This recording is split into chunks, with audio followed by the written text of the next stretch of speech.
Okay, let's bring you what's happening in front of the newspapers. We're starting with the Daily Graphic this morning. Of course, Ghana has a new Chief Justice. He's been acting since April, but finally he's been sworn into office. And so, yes, we do have a Chief Justice. And some of the things he's been saying yesterday is that he will uphold judicial integrity. The president as well has been saying that he would uphold judicial integrity. And he's been telling the Chief Justice who was just sworn in yesterday. Also, on the 2026 budget, VAT reforms to boost business growth, GRA board. Story is on page 13 of the Daily Graphic. And Speaker launches scholarship for MPs and parliamentary staff as well. Is also on page 13 of the Daily Graphic this morning. And the story about how the president has been assuring or reaffirming his upholding judicial integrity is on page 3 of the Daily Graphic. We go to the next paper this morning. The Ghanaian Times this morning is reporting on how Upper East regional farmers face existential threat from donkey slaughter and as well climate crisis. Stories on page 12 of the Ghanaian Times. Inflation for building sector eases to 9.7% in September, and the Ghana Statistical Service is reporting this. Story is on page 9 of the Ghanaian Times this morning. Military recruitment in Accra resumes Thursday across 8 centers. This is part of the reforms, the new reforms that have been introduced following that stampede that happened at Elwak. Story is on page 3 of the Ghanaian Times this morning. And behind the Ghanaian Times, EU supports Ghana with 31 million Ghana cedis to restore forests. Okay, that's quite a good one. And feasibility studies designed for bridge over Afam River complete. Finance Minister has been providing some updates. You want to grab a copy of the Ghanaian Times this morning? Lots of stories. Move to the Insight. Bafo Boni is Ghana's new Chief Justice and vows to ensure judiciary serves all, not the powerful. Story is on the Insight, but continues on page 3 of the Insight newspaper as well. Other stories, Kujo, my poor vision. Gold Board refute 3 billion losses claim as industry experts commend Sami Jemfi for value addition initiative. Stories on page 5 of that paper. For forestry staff indicted despite generating record 623,000 cedis for the commission. That will be an interesting read on page 2. Of the Insight. Okay. As Beijing opens market to 53 African nations, SMG hails China's landmark zero tariff policy for Ghana. Okay. Comes with a picture of Chinese President Xi Jinping. So get details of that there. And come for negotiation for your own good. North of Angkor land encroachers told. And CPP stalwart demands arrest of Galamsey kingpins, not laborers.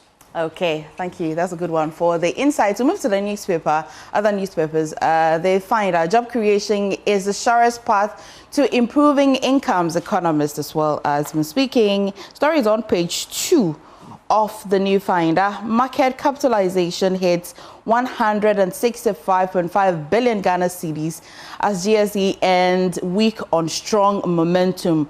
You want to take a read? It's in the New Finder this morning. Ghana tightens appliance import regulation ahead of December 1 deadline. So you recall that there was a story earlier that some companies, when they import, they artificially create the 5-star to create that the appliance is energy conservative. Okay. So they've been clamping down on that as well. New measures will widen tax nets, boost corporate income revenue. These are some of the fallouts from the 2026 budget that was read to us earlier. Go to another newspaper this morning. The overseer Ato has restored hope after 8 years of mismanagement. Steve Mantiao hails 2026 budget, and Gold Board denies 3 billion loss. Calls Asase Radio reports false and misleading. Story is on page 2 of the Overseer this morning. And importers welcome withdrawal of Hajia Rashida Mahama from Tema Port. Story would be, this is quite a sector story, a very sector-specific story. You're interested is on page 2 of the Overseer this morning. The government prioritizes food security. Eric Opoku, definitely from one of that interview that you had with him yesterday. Okay, another paper this morning, quickly. The New Republic, OSP bully boy in 5-hour elevator rampage. lawyer grilled, starved, and slapped with bogus charges in explosive corruption probe. I would look at this when I take a seat and then give you an update on that. Yeah, this is quite a novel story for me. I would take a look at it. And then NPA marks 20 years of petroleum regulation. Story is on page 11 of the New Finder as well. Palace School in Kwewu sparks a firestorm. There has been some stories making round. While I cannot confirm the exact story or what has caused what's happening in Kwewu, the story is on page, I think, 3 of the New Republic this morning. Next paper, quickly. This will be the last paper. The Catalyst, Asasi Radio reports false and mischievous. Gold Board has been responding. Accra-Kumasi Expressway to be completed in 3 years. And Mahama unleashes Ghana's new maritime powerhouse as well. Now, this one is quite of a personal interest to me. Women's Development Bank is here. So you grab a copy, or I will go into it and I'll give you a quick update on that. But that is the Catalyst, and that's how we wrap up the headlines on the newspapers. Of course, what's the news review without myjoyonline.com? And so if you visit myjoyonline.com, you'd find loads of stories. Our top story this morning, VAT reform ends years of business pain. If you're interested, you take a read on myjoyonline.com, Kojo. Okay. All right. So let's get into the papers and, deal with what the papers are reporting this morning. You were interested in the OSP story, so I'm giving you the Republic paper for you to go through, and others as well. We've been joined in studio by Wanda Madilo. He is a development consultant and a member of the National Democratic Congress's communications team. Good morning to you, Wanda. Yes, good morning. Everything good? Yeah, so far so good. We can't complain. There's not much to complain about. No, I mean, life will certainly go on. I mean, it doesn't matter what happens. God has been very faithful, very good to us, and so we can only but thank God for the years, the days, the months ahead. Okay. All right. Let's get straight into action here and look at the issues that we've lined up to discuss already with you, Wanda Madilo. But wherever you are, this is the AM show brought to you by Kenoga Company Limited and also by Syntex Tank. But let's start with Judiciary under the new Chief Justice. What must change? We all know the road that has brought us to to where we are today. What must change? And I'm going to be very, very careful in what I say. The reason is that... Else? Oh, well, not else, but you're talking about an institution of state, I mean, the third arm of government, and you've got to measure your words carefully so you don't injure the reputation of a whole institution of state. And therefore, I am particularly excited that the new Chief Justice is beginning to talk to issues of integrity. If we take out integrity in all our discourse about the judiciary, everything is gone.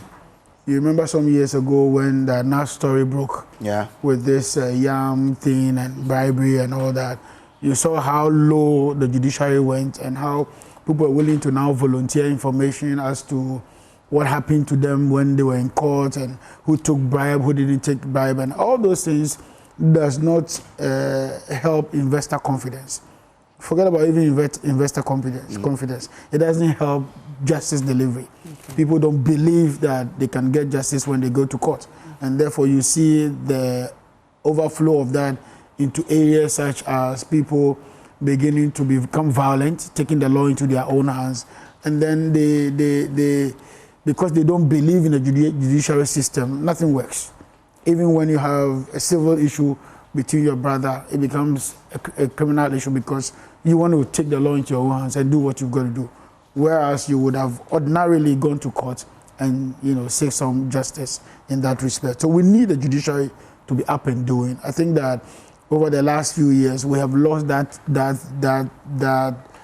gel that you see around state institutions. I'm not talking about the judiciary, state institutions, because the actions of one or the other brings it into disrepute. You saw how long it took us to come into terms with the Electoral Commission, the removal of Charlotte Osei and how we were rated internationally and all that. So I'm very particular that the current judiciary must be up and running, number one. They must show impartiality in their deliveries. They must also be very, very quick in their deliveries. You see, justice delayed, they say, is justice denied. If I need something today and you give it to me after 5 years, perhaps that person is no longer there, is of no use. And so time spent in court in delivery of some of these cases are also very important, because it also sparks of some of the suspicions of bias. That's one. I remember many years ago, you hear stories, oh, we've been in court, our case was not heard, somebody showed up in court, and the following day the case is being heard and all that. And even in the vetting of the current Chief Justice, it came up when they were asking about placement of cases and who got which case and with that case and all that. And I remember many years ago, the Judiciary decided to implement an IT system that does an automatic placement of cases. Reports were that in the last, under the auspices of the last Chief Justice, the first thing she did when she came to office was to suspend that automatic placement. And therefore now all cases have to come to her place, and then she decides which judge takes it. That wouldn't have been a problem if it is done fairly. It won't be a problem if justice is delivered. It won't be a problem if the empaneling is done in such a manner that even the judges who are available to be empaneled are comfortable. You also heard the Chief Justice talk about the fact that for 1 whole year, he was never empaneled. In other words, he was receiving salaries, government was paying him and everything, and yet for 1 whole year, he was idle. At the same time, we were requesting for more judges. So how do you marry some of these narratives? It is these narratives that gives cause to worry in the judiciary. And then some lawyers have also come out and complained about their treatment in court and how justice was delivered and all that. Those are all in the realms of assumptions and all that. But the reality is that we must be seen to be doing the right thing at all times. That's one. Number two, I also want the judiciary to be properly independent. I want a situation where the judiciary does not need their budget to be vetted. Because you see, there is a difficulty if you tell me you are independent and at the same time you draw salary from me. I'm likely to tell you some things. And I'm not talking about NDC, I'm not talking about MPP.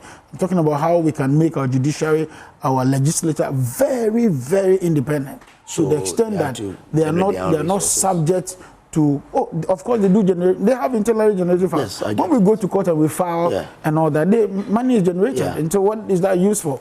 All that we need to find a way. The court can actually make enough money. On your independence in terms of their budget. No, they are already independent. Yes. That is without question. What I'm saying, that I'm looking for a situation where one day they do not need to come to the executive for approval in terms of their budget.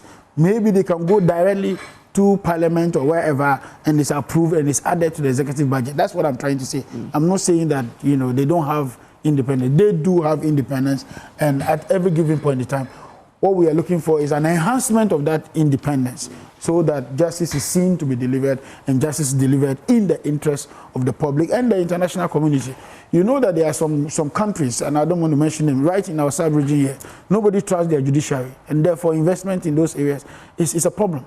Because when people bring funds into this country, millions of dollars, they expect that when something goes wrong, they can go to court and get justice for themselves. But if you have a caricature of a system where everybody does what they like, or there's power play, or there's show of force and presence, you do not get the environment to be able to do this. That's why some of the countries don't even want their nationals to be tried in other countries. When there's a national commits an offense in another country, they will write asking for the person to be tried in their own soil, because they do not trust the judicial system of some of those countries. Ghana is an exception. We believe that it's an exception. It will always be an exception. We have traveled a lot of distance to get here. We've had the dark days of the judiciary. We've had the bright days of the judiciary. I want us to continue on that tangent. And I'm very committed that I'm very sure and very, very, much convinced that the president means his words when he says that he wants the judiciary to uphold integrity, to uphold rule of law, to uphold separation of powers, and also to defend in terms of justice for the people. Okay. We've been joined in studio by our friend from the other side of Wanda Majilo's party. Let me come to you, MFA. Hi. Well, how are you doing? I'm fine, thank you. Okay. Your week has started quite busy already. Yes. So he's making a lot of money. He's making a lot of money. Are you? Opposition? Are you? I saw one of your members saying that opposition is not good, though. Well, when you, especially when you stay in government for 8 years, and you've been in government, and now you are in opposition. So you're not really... What is not good about it? There are a lot of things that you can do when you are in government that you cannot do today. For instance, as simple as posting of NSS. You can't do it when you are even in opposition, but in government, you can drive there, give it to whoever you want to give it to over there. Then they will do it for you. As in posting of national service personnel? For people, yes. But it's just a portal. You open it, click, and apply. Isn't that what you're posting you don't like? People would want to repost things. And so I'm telling you that something that is very easy to be done when you are in government. For instance, if the person... Are you not seeking special treatments because you are in power? Oh, not necessarily. But you see, you will be there. I'm even surprised you who work in the public eye is also asking me this question, because I know a lot of people will tell you that because you host the NSS person here, I know you can do my reposting for me. And you can actually rig the system. Is that what that is? Not necessarily, because some people have genuine cause to go to where they... But the genuine process you can go through to be reposted. If you have genuine cause. Yeah, the challenge is that they don't really do it. They will tell you that go to the regional office. Okay. Go to the regional office. Let's talk about the judiciary first. Well, I mean, let me take your initial comments. A lot has been happening. The president, of course, swore in the Chief Justice yesterday. The Chief Justice has been saying a lot of things. But for you, immediate reforms you're hoping to see? Well, thank you so much, and good morning to our charity viewers. And I think I don't anticipate anything different from what has been happening over time, looking at how contentious his appointment has been, and even the approval. I don't understand the rush. But you see, you can only say that indeed the NDC sat in their headquarters, schemed to remove Justice Tokono from office so that they could get someone who they think will toe their line in terms of what they want to do with the judiciary. Because you see, on this platform, on Joy News here, Asi Edun Ketia came just after they won the elections and said that Justice Tokono must go. Subsequently, Mustafa Gbandi also granted the interview. So you could tell that indeed from the headquarters, they do not want her there. Within weeks, we saw petitions. And to the extent that today, if you ask anyone why she was removed, they will say because she took an allowance. In this country, Ghana. Are you sure? Yes, but what were the charges? 3. One is that she had done transfers. The second one is that she had adjudicated on a case and made some pronouncements with Justice Pamai and others. And the other one, she took her husband or the daughter to a place that she took an allowance when she was supposed to take her security with her. She did not pay herself those allowances. And that is the only charge. The 2 were not used. The only charge that was used was the one that she took allowances. So he was talking about investor confidence and so on. One of the things investors look in terms of investing in any country is judicial independence. Today, we have a supreme leader. He has absolute control of over the executive, absolute control over legislature. The last bastion, which is the judiciary, the president has taken absolute control of it. That's hard to believe.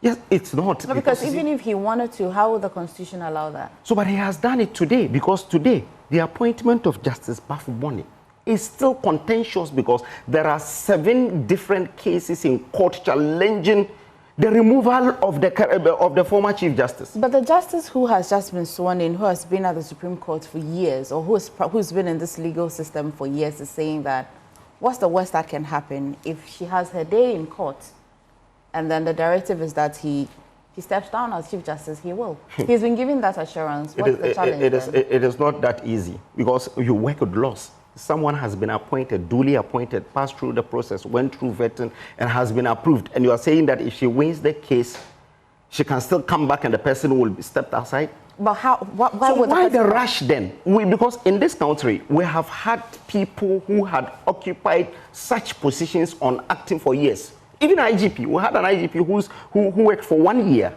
as an acting. You agree that there have been some years where there have been legal debate as to whether the decision of an acting person is binding or not. Have you not heard? It is binding. It is binding. Is it? Yes, it is binding because almost all the decisions that he took he took over as an acting, of course, will be some decisions. Were binding. Right? You understand? What I'm saying is that because the case is in court, 7 different cases are in court challenging her, the legitimacy of her removal. We were thinking that the president will hold on. The whole country? Yes, but the judicial system is going on smoothly without any hitch. So why will you rush when there is a case in court? So because of that, you will not expect any reforms at all? I don't think so. If you have a matter today, would you the problem is that, as I said, redress in court if you had a matter today? I will, because that is what I am supposed to do. But the trust in the system is waning by the day. You will seek a court redress. I will. But you will not have trust in the court that the trust is waning by the day because the Ghanaian do not understand when President, then as a candidate, went to Akosombo, met NDC lawyers, and was lamenting that the Supreme Court had 15 justices. And said that the president, then Akufo-Addo, was packing the judiciary with the NDC people, with MPP people. He said he didn't see how Ghana, a small country like this, has 15. Okay. Meanwhile, when you check, almost all the appointments Akufo-Addo did were replacements. Okay, let's make progress. Now he appointed 7. Let's make progress. I'm saying today. Yes. Today, the matters that she has taken to court are still there. Yes. Right? It's not that because we have a new Chief Justice, it rules away her right to still seek redress in courts. But we also have a Chief Justice. And you have also just said that if you have a matter, despite you say that the trust is waning by the day, you will still seek redress in court, which means that you will still adhere to the judicial rules in this country. Yes, I will. Do you not like any reform at all? You see, the problem is that the president has used some trump-up charges to remove the Chief Justice. Now, a new Chief Justice is on. 7 new justices of the Supreme Court have been appointed and they are working. 21 appeals court judges. 35 high court judges.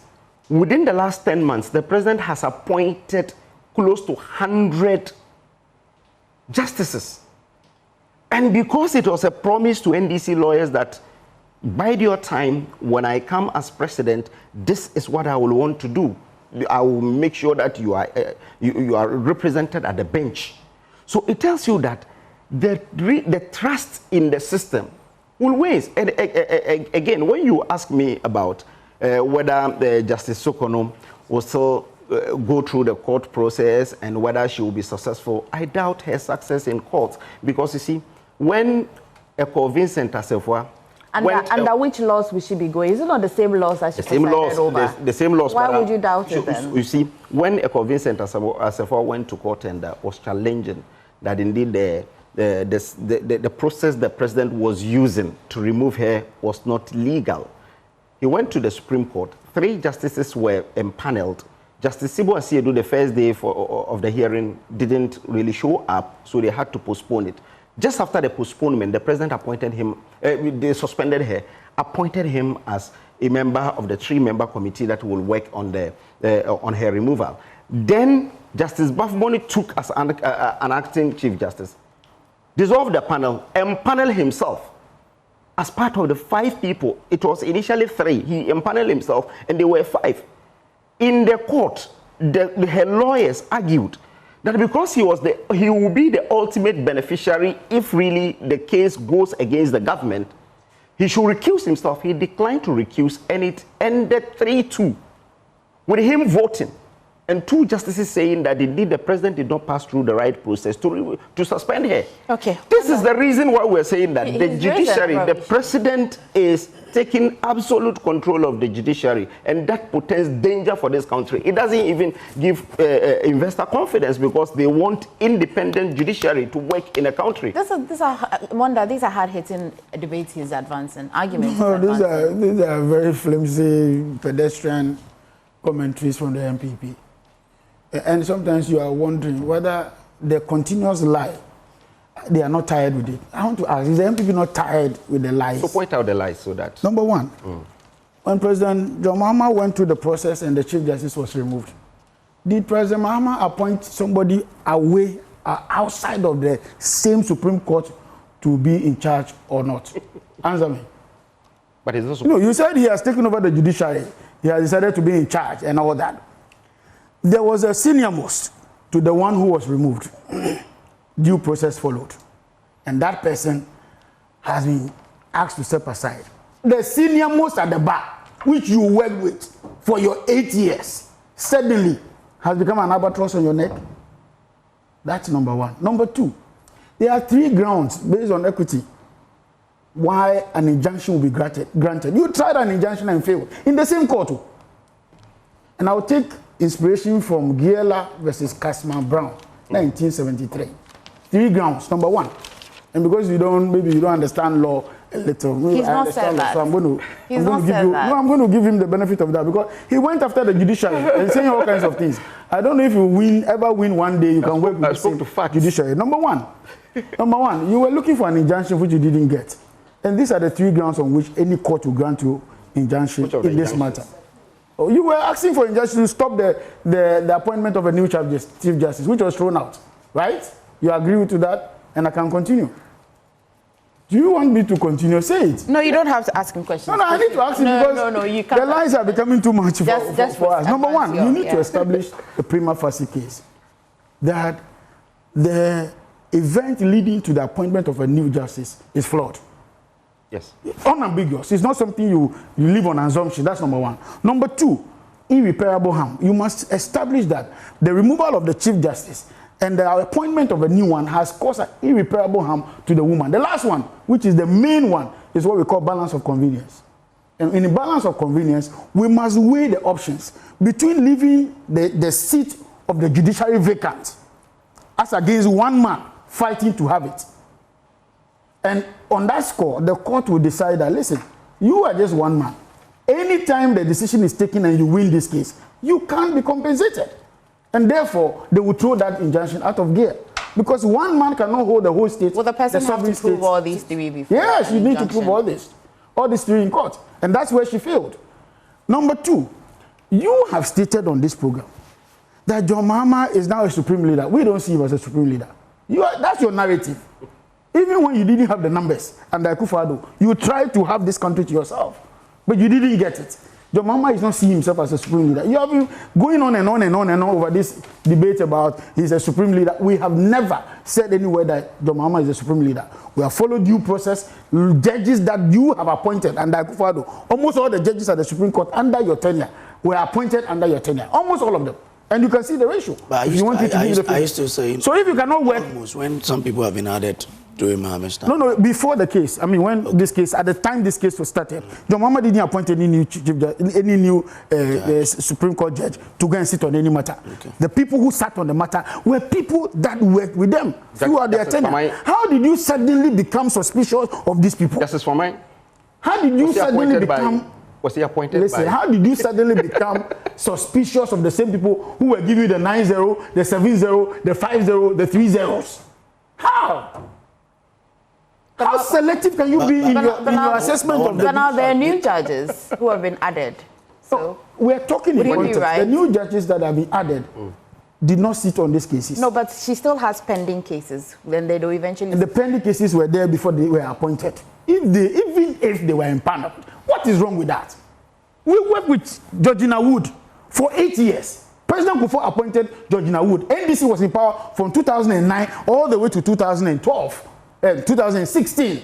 We worked with Georgina Wood. We had no problems. A landmark case under her tenure. Which landmark is? The 2013. I mean, your election justice, right? Yes, the 2013 elections. Yeah. So, what's that? What's that? I don't understand what it means. No, but I mean your point is that you worked with her. Yeah, we worked with her. Yeah. But we came to government in 2009. You are talking about 2013. So what? We worked with her. It doesn't change anything, does it? So, what? I don't understand what you mean by it doesn't change anything. It doesn't change anything. Did we work with her or didn't we work with her? We did, yes. Period. We worked with her. But she's Are you then saying no? Are you then saying that the ruling in 2013 on the electoral petition by the MPP was given to the NDC because? Oh no, not that. Yes, it's on merit. So I'm saying we work with her. They must learn to work with people. They are the only ones who came to government and removed Charlotte Osei without any. I mean, they just can't be bothered, and that's why you are worried. You think the NDC is doing the same thing? Lastly, he lied on this show by saying that Asiedu was on this show and said that the Chief Justice should be removed. That's not true. Yes. On August 25th, John Asiedu actually granted an interview and said that there is no agenda by government to remove the Chief Justice, and that what was going on was a reform or a reset of our institutions of states that have gone below bar. And therefore, don't make attributions or commentaries you don't have facts about. What's the meaning of a reset of the institutions that have gone below? That was part of our promise. So what? There were a lot of corruption cases. Okay. No, listen, there are a lot of corruption cases. There were institutions that did not have focus. There were institutions that were making losses. There were institutions that became a burden on the public purse. There were institutions that also were, engaged in frivolities on issues that did not matter to the overall interest of the Ghanaian. And you can see all of them happening. Like which institutions? For instance, we just heard the audit that was done by the finance minister has unearthed 10 billion Ghana cedis of claims that people were making to be paid from the state coffers. And we ended up realizing that, no, those claims were frivolous. Those claims did not exist. That's what of the rot I'm talking about. We're talking about the debt that was left in the energy sector, 69 billion. That's what I'm talking about. We're talking about the debt that Bank of Ghana went into, 60 billion in 1 year. And yet they were building a head office of $258 million. We are talking about issues of NHIS. We are talking about Get Fund. We're talking about institutions of state, road fund and all that. We're talking about the District Assembly Common Fund, that was mortgage. We're talking about student loan trust that did not exist. We're talking about rot in our constitution. We're talking about institutions like National Service. How much was uncovered? 2.2 billion. We are talking about National Signals Bureau, when people connive with their wives and create accounts, fictitious dealings. So those are the challenges. That's in court, so let's hold on. Okay, good. So those are the challenges. And that's what we mean when we didn't promise this when we came to government. This was promised in opposition. But that when we win, we will straighten all this in the interest of the Ghanaian. Number two, the person who wrote the petition for the removal of the Chief Justice, the renowned Daniel Foy. Many people don't even know who he is. Are you doubting his claim that your chairman sat here to... What makes him renowned? I said we never made that comment. What makes the petitioner renowned? Daniel Foy. Daniel Foy is the biggest investor in all our stock. He holds the biggest share in Ghana Commercial Bank, in CBG, all the banks. SNIT and all the other places. Is he that man? Yes, the white man, Whitechapel. Those days we used to know him as Whitechapel. The biggest investor in SNIT. Yes, biggest investor in almost all our stocks. He's not an ordinary person. He's not one young guy that you call and say, go and do this for me. He's not a poster boy like they did with Charlotte Osei.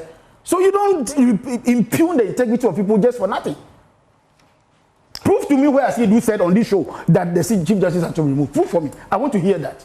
So, in essence, if he didn't say specifically that the Chief Justice will be removed, but said that you're going to reset and reform the judiciary. He never said he said institutions. He said institutions. State institutions. Would you mentioned judiciary. He mentioned. Listen, look, this is your own portal. Would you right? This is your own Joy FM portal. No, but would you there is this no as part of the reformation? Suspended Chief Justice. When August. This is August. I'm saying the process had already been.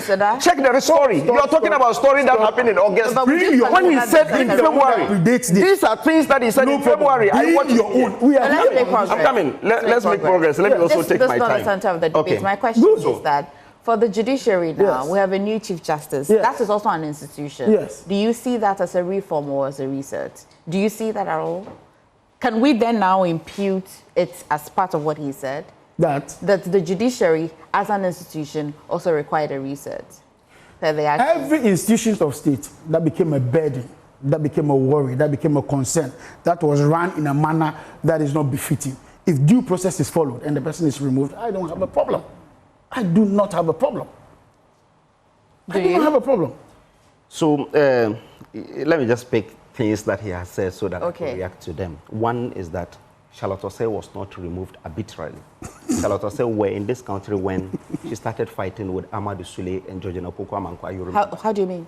Fighting as in? Yes, on social media. Amadou Sule accused her. She accused Amadou Sule of taking 5 million Ghana cedi from the NDC to do illegal transfers. Amadou Sule and Georgina Opoku-Amankwa said that she had turned herself into procurement expert and was given issue and procurement and so on. And that was the basis that she was removed. Procurement breaches and sidelining the public procurement authority for them to do. I'm saying that when you said that, so there was no petition. We did not really have a just cause to remove her. And I'm telling you that these are matters of public records. Now, when you juxtapose it or you compare it with what happened in Tokono, Tokono was removed because of an allowance he took. No, but allowances, nothing more, nothing less. While I kind of followed this process, and because these are legal issues, yes, then you are it's a bit pedestrian to say that just because of allowance. So what you then do is you put the work of the Auditor General, you make it look like they did absolutely nothing. You also make it look like the prima facie case that was determined in consultation with the Council of State also is absolutely nothing. Yes, because so basically from the beginning of the process, the person in charge of legal on the Council of State abstained from the voting. Indeed, they went to Justice Kwamai together with Professor Nana, Dr. SKB Asante to tell them that the process was flawed. They wrote the constitution of this country. The 1992 constitution was written, and the chairman of experts was Nana Professor SKB. So the process, the 146. He went to Justice Kwamai's. The 146. Exactly. It's flawed, but we've not changed it. You see, the thing is that a lot of people have had issues with many provisions in the constitution. They already have their predetermined. They were undergoing with the 146. That's why the former Chief Justice and Dr. So my went to the place and told Justice Kwamai that, in fact, indeed, the removal was flawed. I heard the Chief Justice also say that the misconduct as described is a bit too frivolous. It's too lightweight to want to remove a Chief Justice. But my concern is that if you pick the Constitution today, yes, there are definitely some parts of the Constitution that a lot of people have issues with. In fact, people believe that it doesn't mirror the aspirations of a lot of people have now. Issues with. Former Sophia Kufu gave an instance where she also traveled and was overpaid and she only refunded it. So why would you say that because she went to a trip with a husband instead of the security? So the husband was paid allowance, and on the basis of that, you removed her. Okay, so do I hear you? The bone in contention now. That is the problem today. So do I hear you say that, oh yes, there was something done, but the punishment that has been given is a bit too much, or what? You see? Because Justice Sophia Kufu refunded. To kill a fly. Because you see, she doesn't pay herself the allowances. It is someone who is in charge of the payments. She is not a signatory to that account that she paid herself. And it's not on record that she paid herself. Someone paid the allowance. And if the person paid the allowance, the person will do a surcharge. And it's allowance so that the person will pay. She will pay the money is back. Again, she's also saying that she suffered irreparable damage. Looking at her 30 years at the bar, she worked as a Chief Justice. She worked as a Supreme Court judge.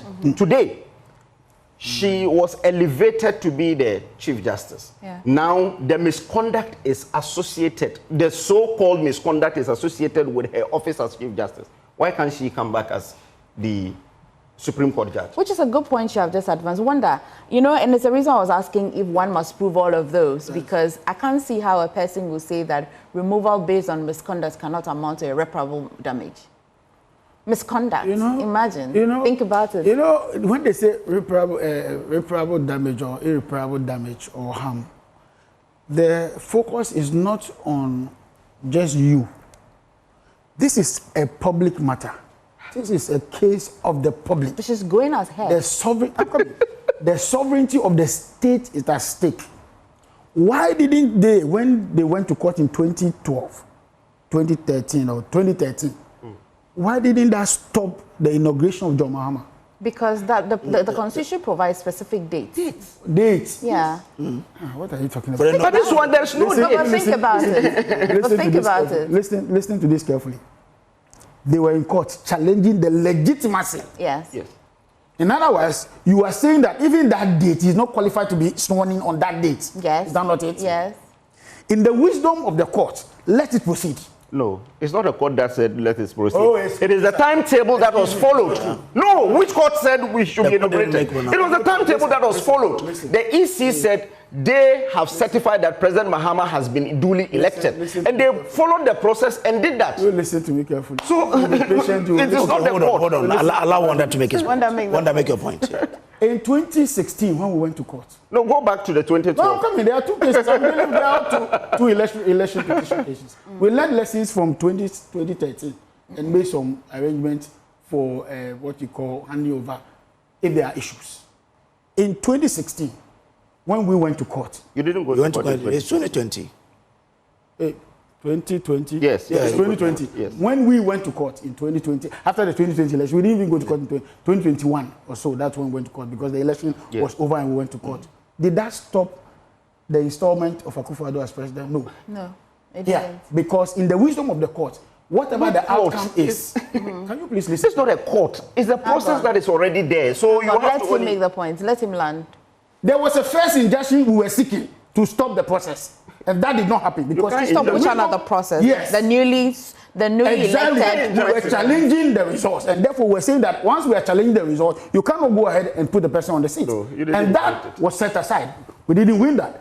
Then they set date for the main court hearings, and then when the court hearings came on, at the time the court hearings was in process, there was a president of the republic because there will be more damage caused to this state. Not having a president for that long. In fact, when they went to court, the case was in court for 8 months. The ruling came somewhere in August, when we had gone to court in January. And so the irreparable damage that would have been caused is to the public. It's not to you. But listen to me. Was it the public that went to court? No. It was the NDC it's a public that went to interest court. case. But the injunction you're Listen seeking... to me. It's a public interest case. I'm not seeking an injunction for my household. I'm seeking an injunction to stop a whole state. You didn't even injunct it. From putting... That's a fallacy. Oh, come on, please. Can you please... I didn't say we injuncted.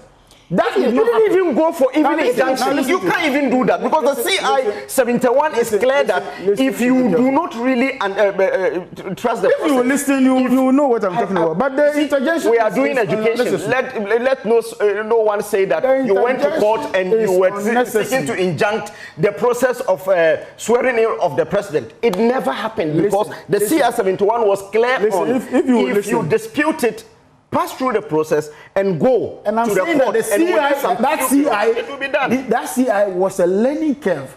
We learned from what happened in 2012. 71 was. Remind us, what was it that happened in 2012? So in 2012, we didn't. The courts they don't even have a process for hearing cases of electoral disputes in the court on wisdom. They had to sit down, and that's why the case traveled that long. By the time we were having the CI 71 or so, CI 71, right? Yes. Which is the one that ran the 2020 elections, the court itself had put in a system on how to hear some of those cases. And that's what happened. So the two cases did not travel the same distance because there was a program in place. Can you please allow me? Let me help you. No, you are beginning to make your point. And I'm saying that I'm not cutting you. Yeah. In 2020, you didn't file any injunction. No, I'm saying that we couldn't have filed an injunction because there was not even a process. There was not even a system on how to stop that process. It was by the 2020 elections that the CI brought a modality on how election petitions should be heard. That's what I'm trying to say. In the 2012 elections, we couldn't have done that. None of those was available to us. We had none of such remedies to even apply for. But by 2020 elections, it was clear how the process should travel within the court system. It's just like even cases of disease partners and all that, and how they should be buried. The court just recently brought together a system how some of these things should be handled. So we learned from past mistakes. Yes. And I'm saying that in the wisdom of the court, the state will lose more if there's nobody as Chief Justice than you as a person losing your seat as Chief Justice. We can always compensate you. How would the state lose? The state loses because there's no way in a constitution that says that an acting Chief Justice can do this or do that or do that. There's nowhere there. It says the Chief Justice. Just like even the Electoral Commission. Do you realize that the Electoral Commission, our laws on the Electoral Commission, does not even give credence to the deputies? So how was the state going? Election declaration is done by the Chief Justice himself, not the deputies, and there's no provision that says that the deputy can even declare results. So a vacant Electoral Commissioner on the day of election is a risk. Let's stay with the CJ. No, hold on. I'm coming.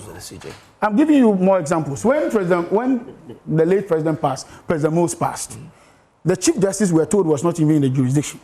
But because the law says he must be sworn in by the Chief Justice, they had to fly her down. You remember that story? Why not any other acting in her stead? Because the laws did not allow that. Because and I'm saying that. Have an acting CJ then. No, you don't need to have an acting CJ. When she was leaving the senior most act, you don't need it. So I'm asking, what would the country have lost? The country would have lost because there are specific provisions that must be, specific things that have been performed by the Chief Justice and not an acting Chief Justice. Oh, for instance, swearing in should be done by the President, by the Chief Justice. For instance, President. God forbid, if something happens today and we go for new elections, we need the Chief Justice to swear in the President. So the acting CJ cannot do it. He cannot, because the law didn't say an acting Chief Justice. He says the Chief Justice. Yeah, but the person at that You may be creating your own law by some of these positions. But when did the Supreme Court give the interpretation that the acting CJ cannot swear the President in? I didn't say that the Supreme Court does not even need to give interpretation. There's a constitutional provision on the matter that says that the President must be sworn in by the Chief Justice. If we want to vary that or we want to move from that, there must be a ruling. And once there's no ruling, it's a vacuum created. And I'm saying that for just, what's her name? What's the name of the Gertrude Toko. For Gertrude Toko, she loses nothing as compared to what the state loses. Her reputation is at stake. Oh, please, you're one man against the state. Look at it. That's what we say, balance of convenience. I've told you the basis on which these things are granted. Balance of convenience. If you lose, what is reputation? Can it not be remedied? That can be remedied. How will you remedy? Of course, when the court ruling comes and it says that you didn't do any of this, the court takes steps to remedy that situation. It's in the wisdom of the court to do it. It's not the same accusation to remove me as a CJ. That doesn't matter. People go to court based on damages of their reputation. When you defame somebody. And when you defame somebody, what happens? Yeah, does the court wash you off?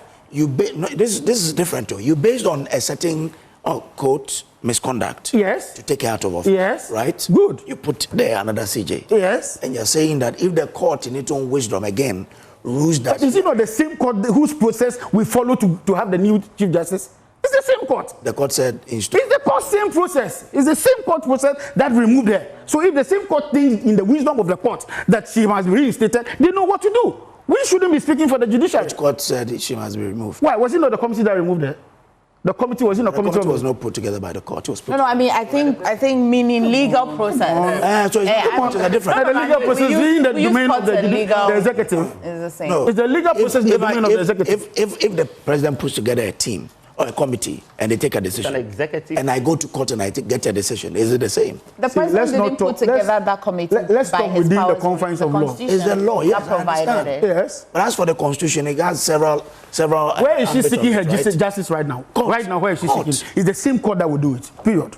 Not the executive. She's not appealing to the executive. She's appealing to the judiciary. Okay. And the same judiciary has the powers, have what it takes to remedy the situation if they feel, in their wisdom, that she was removed wrongly. Okay. In any case. But a while. I mean, now that there's a new CJ, mustn't she let the sleeping dogs lie?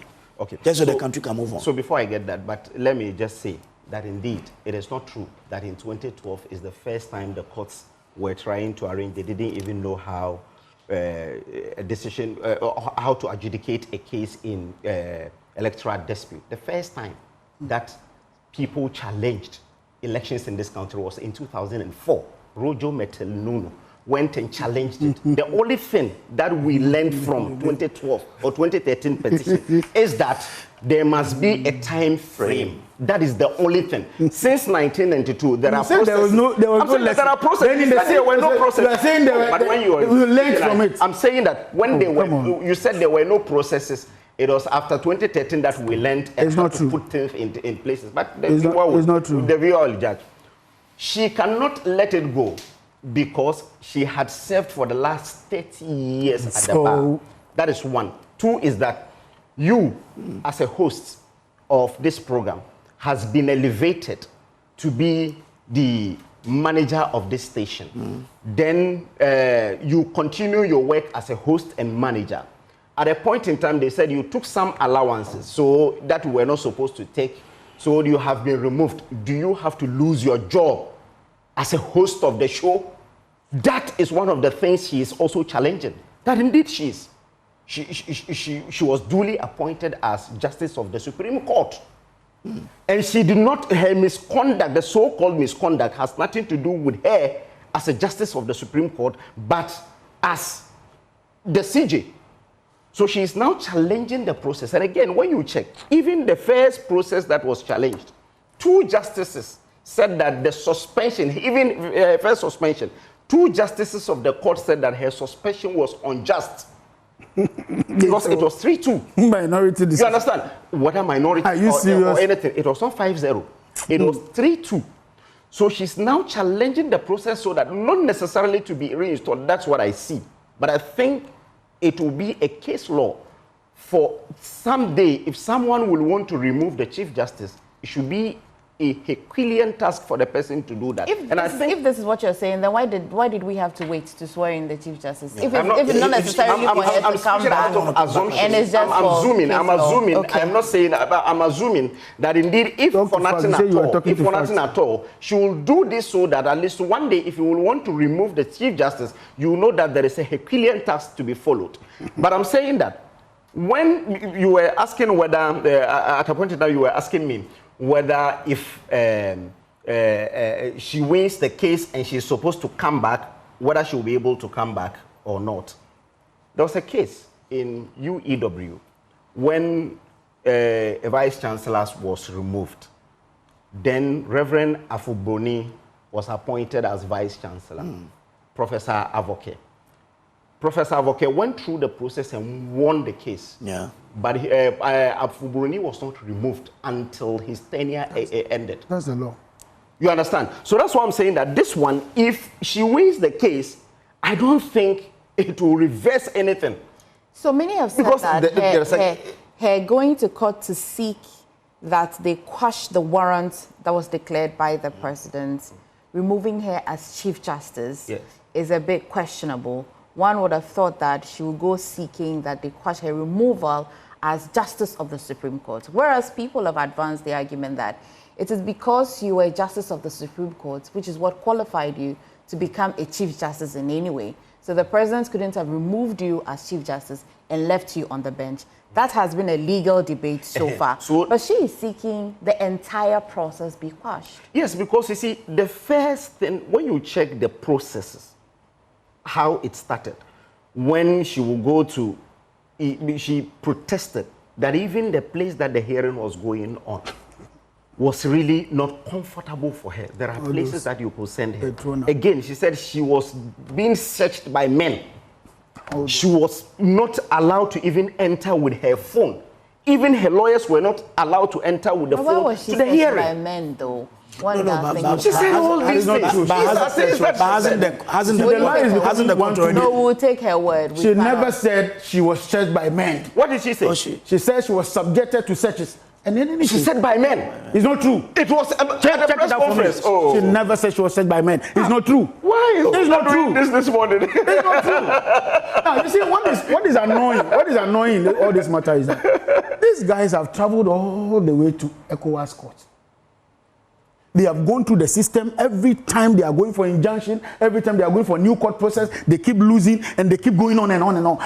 My question is that at what point did we become paranoid about this same judiciary that you so much celebrated only a few months ago? So at what point did you also become paranoid that you will have to, by all means, remove the Chief Justice? And within a short period, you have to put in a new Hold on. Gentlemen, hold on. Is it paranoia or the Chief Justice seeking to really test the legal processes? No, they have become spokesperson for the Chief Justice. They removed Chief Justice.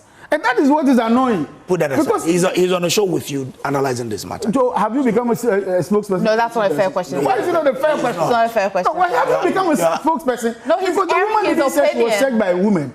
He sat on the show here and told you that it was searched by women. Give me evidence. Every time I ask him for evidence, then his phone goes blank. Okay, so assuming we want to go by your submission, she said what?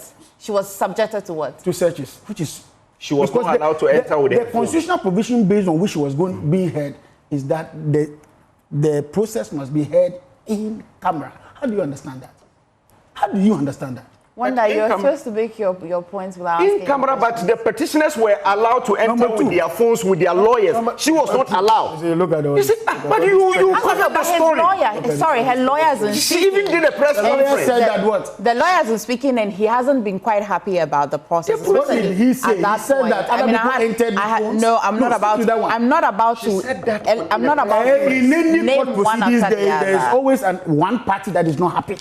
No matter how the case went or goes, one party will be happy or not be happy. That one is normal. It's standard practice that you go to court, justice has been delivered in one angle and you don't like it. That one is normal. She's even in court again. She has never said she was said by men. I dare you to prove that to me. Number two, when she stated that she was where the court case was being heard and she tried to dramatize it and said that it Why do you say dramatize? Dramatize. Why? Yeah. How do you say why? Why do you say dramatize? It's dramatized because this is a woman who, for all this while, was the Chief Justice, okay? People have come to her court. Have you ever been to any of the Supreme Court before? Even if you entered with your phone, the phone has to be silent. Even if you entered. And everybody is subjected to searches. Well, I mean, there's at least security clearance before you enter the room. Did she just wake up to some of these rules? Number two, what did she understand when she said, when the Constitution says that it should be held in camera? So we don't understand. For public hearing, it was not really accepted. It is not in but she said the Badu Lodge, no one has been really heard. It's not true. Badu Lodge was a place designated for that purpose. It was a place designated for it. What was the concern with the Badu Lodge? She said her uncle was abducted and killed. Look at all and the orchestration to abduct and kill her uncle by the NDC operatives was done at Badu Lodge. NDC operatives. Yes, PNDC operatives. So if it was done, but PNDC and NDC, how do when I say you have become spokesperson, but this was a committee. This is just a committee. So she told them that I am uncomfortable. But the committee is not NDC. No, I'm saying that she said I am uncomfortable where you are sending me to, because anytime I pass by Badu Lodge, I really then she should have requested that we should hear the case in the MPP headquarters. Oh, but she said Wonder, we have just been confirming that what he said is right. That she said that she was searched by security persons, including men. But what? No, we have just confirmed. We have just confirmed it. What are you talking about? It's her own narrative. She said she was searched by security personnel, including men. Including men. Yes. What is that? What is including men? No, what is no, what is including men? But if it's including men. Let's listen to the language. What is including men? But that means there are women. You are now changing. If it was men, she would have just said she was searched by men. She said she was searched by security operatives, including men. What is the meaning of it? The others were gays, but why is that or they were what? But why is it an area of concern for her to put it in? Why should it even be? If you're searching me and there are men included, I'm not happy. She's just been sensational. Are you kidding? What is the language saying that she was searched by security details, including men? What is that one? How should she say? No, understand. Let's understand. How can a person tell their own? I was searched by security operatives, including men. Which means that men also searched me. Oh, excuse me, please. Why? But women didn't search. No, but if a woman is searching, hang on. Did women search? Wonder. Are women there? Give the woman the chance. Did women search? Give the woman the chance. No wonder, but if a woman is searching me and a man is at the presence, I still feel that you're searching me. Stop this. No, she feels violated. She feels violated. We were not there. No problem. It's her words.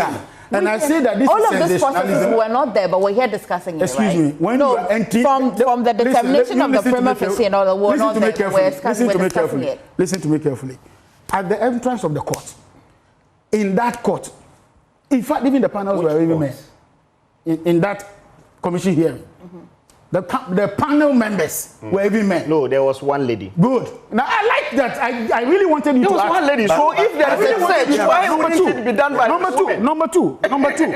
The lawyers, the counsel for the people who were coming, they were men, true of us. Yeah. And therefore, if a man is entering, who would have searched him? Men. Okay, if a woman is entering, who would have searched? So this comment she said she was searched because by men. everybody passed through the same entrance, and there were men and there were women. Women will search women, men will search But men. that was not what Stop this happened. rubbish. Stop it. Don't be doing this on the show. Please. But I didn't even confirm. It was the reporter who said that indeed She said she was searched by security details, including men. I mentioned it. Hang on. You said it's not They are always fact check. Both of you, Be humble enough to take it that you lie. Will you mute their mics for me? Because you said it's not true that she was searched by men. Please mute their mics. Please mute their mics. Wonder, you have to brother. You can't say that. You know that you're a nice guy, right? Yeah. But the language that came out of your mouth, maybe exactly. Withdraw it. You have problems. It's not on the table. Okay, sorry. No, sorry. But I'm saying that the comment she herself has put out. I was subjected to search by security detail, including men. What does that mean to you? Does that mean that there is no woman in that cohort? No. That's not what it means. What does it simply means that I was searched and men were part of it. Oh, please stop it. No, how many people do I require to search one person? No, but even in my church. What do you understand by search? In my church, in what do you Chapel. understand by search? Listen to me. In my church, just in Action Chapel, at the entrance, when you go through the security pass, on the left there is men, on the left and the right there are women doing their searches. How is that the same? So you mean men gathered to search the Chief Justice? Thank you very much. This one says the removal of Chief Justice Tokonu was clearly a premeditated move which was kept executed. It was a fulfillment of a promise they made in 2024. It has consequently set a very dangerous precedent. However, history may well vindicate her stance, as well as that of the MPP minority in Parliament. Their refusal to participate in the vetting processes for a new Chief Justice nominee was consistent with their long-held principles, demonstrating their commitment to upholding the integrity of the judiciary. I wish Chief Justice Bafo Boni well. He now has the opportunity to prove the Ghanaian people wrong within the next 2 years. Mancha Bruce II in Takoradi. All right. Let's move on and talk about inflation, because that talks about what happens in our pocket, right? That's what matters, right? Exactly. Single-digit inflation and what's happening in your pocket. Well, I'm sure now you can see that when you go to the market, some produce have come down in terms of pricing. So you're feeling the decline in inflation. Yes, so I think usually it is not really inflation that drives the reduction. Okay. Usually it is the exchange rate, because we are an import-driven country. We import virtually everything. So if you have stable currency, inflation is just the rate at which the increment is done. It's not necessarily has to do with the reduction and so on. So yes, it is something that we anticipate from last year, because when you check the IMF in November last year, mentioned that indeed the trajectory when the inflation shot up from 5.1 in January 2022 to 54 in December 2022, the same year, it came down from the 54 to around 23%. So they said they anticipate that indeed if we are to follow through what we're doing, this year it will end in a single digit. And I think this government came and followed through what we started. And now we're seeing the gains and the inflation is down. But you see, the problem we have right now is that two things that drives these prices: fuel price and the exchange rate. Now, the fuel prices... And inflation is only a measure of how fast prices are rising. Prices are rising, yes. So what we expect to see is that, especially in terms of electricity, when they are increasing it, they mention the exchange rate, then inflation. So we're expecting at least an adjustment, downwards adjustment of electricity, so that at least Ghanaians will pay. For instance, I pump my water with electricity. I'm not a consumer of Ghana water, so I use the electricity to pump my water, and I use it for the household. So definitely, if it comes down, it means even my water bill will also come down. So yes, it's a positive thing that we're seeing. The rate at which the prices are moving up has slower. I will want to see a stable currency, because that is what the business. But the currency is stable now, relatively. You see, it goes up and down. It's still swinging. The president, but the swinging is. It still stays I in mean, a range, exactly. yeah? It's yes, it's within a very healthy range. Yes, it's within the range. I remember the president said, well, they wanted to keep it between 10 and 12. Yeah. That is still not healthy. At least between 11, 12, so that at least you know that it's really, but when you say between 10 and 12, it may go to 12, 12.5. You remember when it went to around 12.6 at a point in time when Bloomberg reported that it was the worst performing currency. Then it dripped down to around 10.9 today that we have. But you see, the problem with that is that we're managing it short term.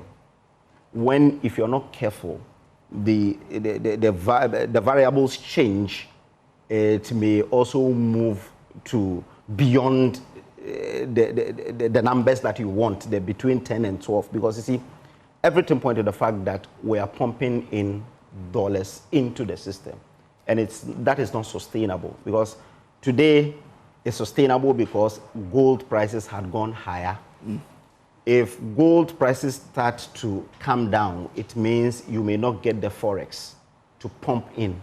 And that is why we want this government to make sure that at least they are able to get medium to long-term solutions to this current problem that we have, where the dollar had to be swinging day in, day out. But in all, I would say the economic fundamentals are moving the right direction. It didn't also really start within the last 10 months, but at least in 2024, we saw that indeed the economy had turned corner. You remember those words when we said the economy had turned a corner, and since it turned corner, it has remained like that, and it has been coming down up to today. So yes, it is the work that has been done over time. The real true test of the NDC will be this 2026, because you see, if you check, the government really did not spend. A reason you could see that the inflation is under control. Check industry. Industry grew 9.7 the last time. This time is 3.6 for this year, 2025. But in 2024, that was how it grew. Construction, 7.1. Today, it is 2.9. It means the government has not really spent over the years. So the real test is that when they start their capital expenditure, next year that they said they will spend more on roads and so on. That is when we will see whether the inflation will still be manageable and will not be out of control. Okay. But as it stands today, indeed, the government has not spent, in the last 1 year, you may not even be able to point to a very concrete evidence of some progress in terms of construction. But if that is bringing some relief to the citizenry, that today people feel, well, some easiness in the environment and are able to go about purchasing what they want to. Isn't that what government should be aiming for? No, because you see, when you go to Ejura today, they are crying that people are not buying the maize. Okay. When you go to the market today, even the market woman, I've seen your vox pop that you did, and they are saying that, well, the items have come down, but the purchasing power is low. People do not have monies in their hands, because the government is not spending. Look at 111 hospitals that were ongoing. All the hospital has been stopped, and the government is saying that he will do another one. There is a dualization. He says he's going to complete 10 of such facilities. Yes, so by the amount of money voted, he cannot complete the 10. I don't know which 10 he will complete, but the amount of money voted is woefully inadequate. So now, over the weekend, I read something from the Hunter West MPP who were questioning that the Minister of Health said that their facility requires 140 million to complete. So if they say 100 million, well, exactly. But they are not part. So that's why I'm saying that. Yeah. Because the 10, that's why I'm saying that the 10, the amount of money that has been voted, and they are saying they will complete 10, they can't even complete 2. So I don't think they will be, unless you have to wait for them to finish the year, then you can ask. Yes, but you see, they said they will construct 3 new hospitals in the 3 new, in some 3 new... Six new regional, 6 of the regions. Yes. Mm-hmm. When you check, almost all the regions have regional hospitals that we have started constructing. The 6 new regions? Yes, all the 6. It's part of the Agenda 111. All the 6 regions. When you go to Oti, it's at Uraura. When you go to Savannah, it's at Damango. We have regional hospitals that we have started. Okay. It's just like he saying that, well, the dualization of Kumasi, which started from Ofankor to Nsawam, then Lindador to Nkoko, then the Konongo bypass has been suspended. Now they will want to have a new 6th lane. When this project has already, some portion has even been completed. That today, if you're going to Kumasi, you don't even pass through Anyinam again. There is a bypass that has been completed. Now the government is abandoning that project, and now they are saying that within 3 years, which is even not possible for you to construct 6 lanes to Kumasi. Thank you very much. Thank you. Wanda. Inflation, so far so good. It's not true that the IMF predicted a single digit. The IMF predicted 11.7, 11.9. We're doing 8%. It's not true. It's also not true that people are not feeling what is happening. I mean, some few years ago, we were buying the Kufuor gallon of oil for 1,000 Ghana cedis. It's sold for 350, 380 Ghana cedis today. You can go check it for yourself. So it's also not true that prices are not reducing. What we haven't seen, and which is very, very common with our Ghanaian style economy, is that because a lot of our people are importers and they import virtually everything, they are more sensitive to, like you said, to the exchange rate than to inflationary pressures.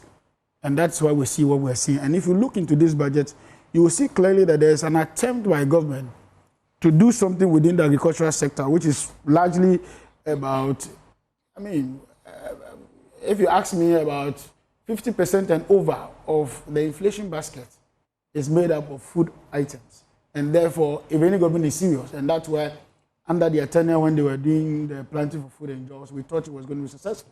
And if that was successful, and from their own record, they have spent 5 billion Ghana cedis from the minister's own mouth. 5 billion Ghana cedis in planting for food and jobs. Today we don't see. This one says the International Monetary Fund has projected an end-year single-digit inflation of 8% for Ghana for 2025. Which date is that? This was last in July. April 2024. April 18, 2024. April 18. Was this not the reviewed one? Say again. There was when they came for the review in 2024, they had targeted that we were going to grow. Sorry, we were going to have an inflation at 11.7. Which we saw in June. Which we saw in June. When this year started, then it was reviewed. It was in this year that it was reviewed. And I'm saying that this one in 2024, the IMF predicted that we'll end this year with 8% single digit. Okay.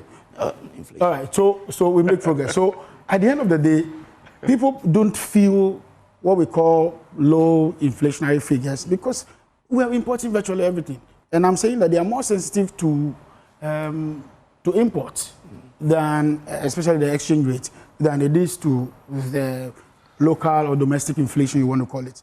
And therefore, if we can influence what we consume more, which is the food items in the food basket, we can be able to suppress inflation. Number two, if we can fix the roads, because some of the things is about transport. I remember years ago, Ayensu starch factory was struggling to produce their starch because they have to bring the cassava from Techiman all the way to Accra. And by the time it gets to Accra, it's over 24 hours. In 24 hours, then the yield of the starch is lower. And therefore, that added to the cost and added to production pressures and all that. So that was difficult. Then you go to areas like... I've been counted down already. Okay. So you go to areas such as our farming areas, and there are no farm roads, there are no farm tracks, there are no inputs. And government is making sure that some of these things are put in place so we can have tractors for farmers. Today I was reading on one of the front pages that the donkey is in shortage in the Upper East region, all because they don't have the transport system to be able to plow their farms and all that. These are some of the interventions government wants to put in place in order that we can suppress the inflationary pressures that come from foodstuff and all that. And so investments in those areas are key and ongoing. Kumasi 6th lane is not because government wants to take blame for it. All right. Thank you very much. I'm grateful. Wanda Matilo, I thought you said we were going for 9 o'clock. So now that you cut me off, no problem. Any other day. Hey, Wanda. You started speaking before I even entered this. You wanted to fight with me. I begged you and you're here this morning. You're still off. No, he told me anyway, thank you. Wanda is a development analyst and a member. Awad Mohammed is a member of the MPP team, and they were our guests. Now, Ghana, let's talk about water tanks. Do you know there's a secret to real water storage? If your tank doesn't have a tortoise on it, then it's not the correct tank. That's right. The tortoise tank, Syntex tank, is the champion of water tanks. It is strong, durable, and built to handle our Ghanaian weather. Rain or shine, Syntex has got your back. So go outside, check your tank, and if it doesn't have a tortoise on it, it's time to upgrade. Join the Syntex tank family today and enjoy water storage that's tough like a tortoise. Call 0244-335168, 0244-335168 to buy it now or find one of our 400 agents across the country. You can also shop online at syntexgh.com. Syntex tank, a strong, a tough. Well, let me wish Adobia Asari a happy birthday to you. Today is going to be late Adobia's birthday. Did you see her heels? The gorgeousness, right? Okay. So Kojo is just about to tell you what Time Herbal Mixture does. Kojo, go on.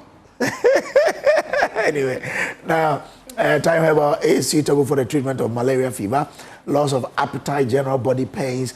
Time Herbal Mixture and capsules is also suitable for the treatment of rashes on the private parts, difficulty urinating, immune system support, and general well-being. So that's what it is. But both products are suitable for use by individuals of all genders. For bulk purchase, contact all herbal and pharmacy shops or call 0244-417669.